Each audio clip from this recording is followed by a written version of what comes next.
Hello again, this is Matt Coffman with AxellRacing Performance Engineering. Today's topic is turbos. This applies to all Porsche turbos, from vintage 911s all the way through current models. What is a turbo? A turbo is a compressor.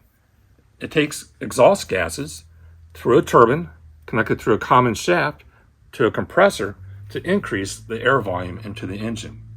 They operate between 50,000 and 200,000 RPM.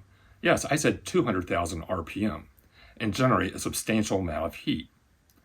Within this unit is a very precise series of bearings and seals on a common shaft. This is an example of one that failed because of carbon contamination within the oil. It takes very little carbon to cause damage to the shaft and seals and bearings within this unit.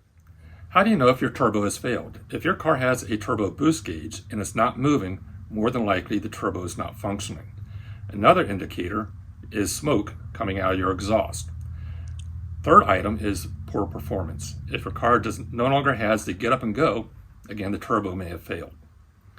New ones cost between $500 to $5,000 a piece, and in many cases, it is not necessary to replace the unit. Here's an example of one that I have rebuilt. It is fully ceramic coated and comes with a 1-year warranty. Visit us at AxellRacing.com. That's AxellRacing.com. We're located in Central Ohio. We also provide transport services. All our other services are also on the website.